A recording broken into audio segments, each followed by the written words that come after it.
Okay guys, I am back with a review. It's been a long while. I've been missing in action for a few months, but I'm back with another review. So this review is going to be on Vintage Opium by Yves Saint Laurent, and here are the list of notes. The top notes are Mandarin Orange, Bergamot, and Lily of the Valley, while the middle notes are Jasmine, Carnation, and Myrrh, and the base notes are Vanilla, Patchouli, Opoponaux, and Amber. Now, this creation was released in 1977, and here is a 1.2 ounce vintage bottle of the EDT. You guys can see. It is a sprayer. You can see the juice color matches the color of the top here. So it's really cool, I think. And I also have a backup vintage splash bottle of the EDT. And I love this vintage bottle. You guys can see this. I love this design. I think this is one of the most beautiful, unique, artistic designs for a fragrance that they ever created. Really, really nice. It has the glass stopper here. And like I said, this is the 2 ounce bottle, so yeah. So I had to have a backup bottle of this. Okay, so the price ranges on Opium. The modern formulation is for a 1 ounce is $50, a 1.6 ounce is $70, and for a 3 ounce is $90. So that is your price range on the modern formulation of Opium. Now I'm going to get into the fragrance. Vintage Opium is a iconic, legendary fragrance. When you mention Orientals, you have to mention Opium. Opium has to be at the top of the list. It's arguably the queen of Orientals. For me, Opium opens up in this EDT version very bitter, very strong, with a blast of orange, bergamot, myrrh, incense.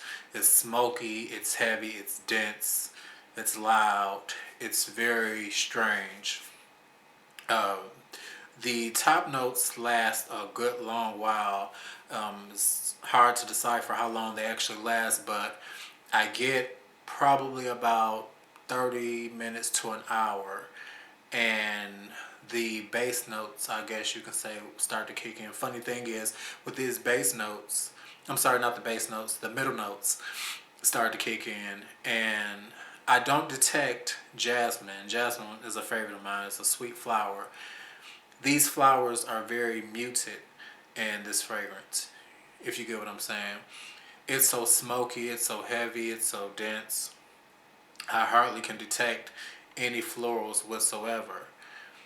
But I'm assuming if they're there, they're drained and drowned by the heavy incense and the smoke and the patchouli and the myrrh and everything else.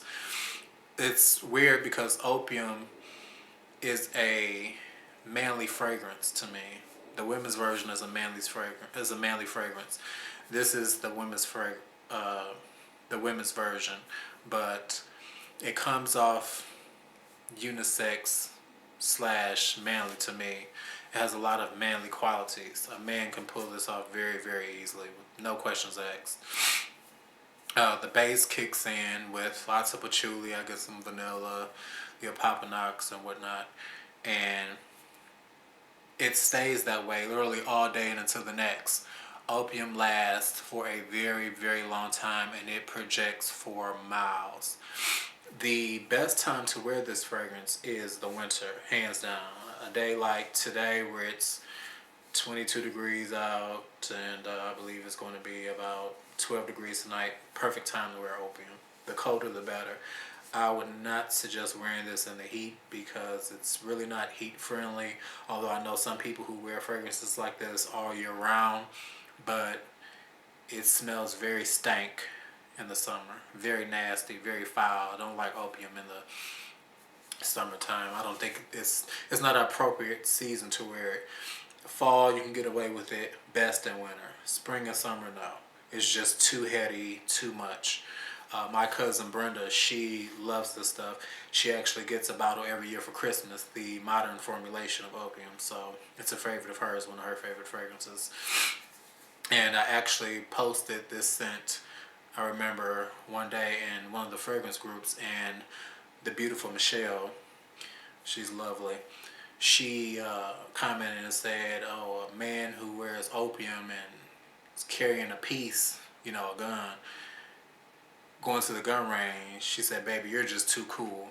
And really, ever since then, I've associated opium with my gun range scent.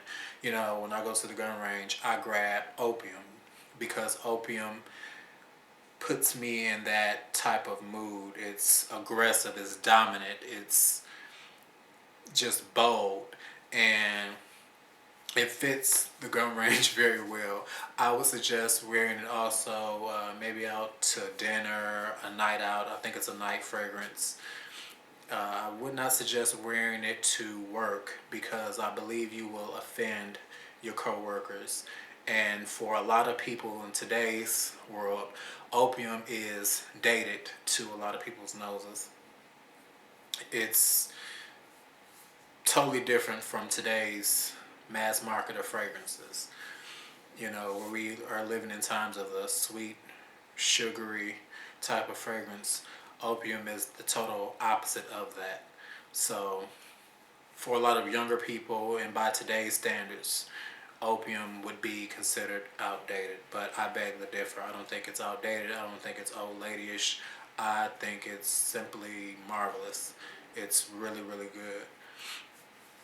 I see a mature person wearing this. This is really not a young person's fragrance. If you're young and you have the balls to pull it off, go for it. But really, opium, I think it's for a mature audience. Those that can handle it and pull it off. Those like me who have a dominant, aggressive personality. So opium fits me very, very well, and it's becoming a prized staple in my collection of fragrances.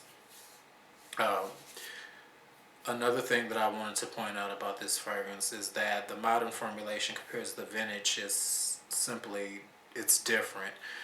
I believe it's not the same. They've changed it and it's not for the better. A lot of people may say, "Oh, opium still smells the same," but it's not the same. Anytime you take something and you go and you dabble with it and you change an ingredient and you replace it with something else, it still might smell familiar to what it used to, but it still won't be technically the same. So technically, opium is not opium. It's familiar, but it's not the same. It's like taking chocolate chip cookies and removing the brown sugar, but keeping all the other ingredients in there and still calling it a chocolate chip cookie. Well, it's going to remind you of a chocolate chip cookie, but of course, it's missing a ingredient that is very important to the chocolate chip cookie. So same thing with these fragrances. Anytime they tamper with anything and change something, the fragrance is simply not the same. It isn't. And I personally don't care for the modern formulation of opium. I guess it's okay. I don't know if I would ever buy it, but I've smelled worse reformulations, so it's not that bad. But again, I would definitely not go out of my way of purchasing it, especially after smelling and having some of the vintage stuff. There's no way I would purchase the modern stuff. But that's just my opinion on it. Give me your thoughts, your reviews on this fragrance. Oh yes, by the way, Lionel, who does reviews here on YouTube, I want to let him know he's crossing over and getting into sampling some fragrances that's marketed as women, such as Angel. He's now a fan of Angel. Lionel, I suggest you get your hands on some vintage opium. It may not be to your liking, but then again, maybe it will be. But it is a fragrance marketed for women that is worth checking out. I urge you, implore you to get a sample of this stuff if you can, because you're missing out, man. You're missing out. So that'll do it. Don't forget to comment, rate, and subscribe. And I'll be getting back with you all with another review soon. All right, take care.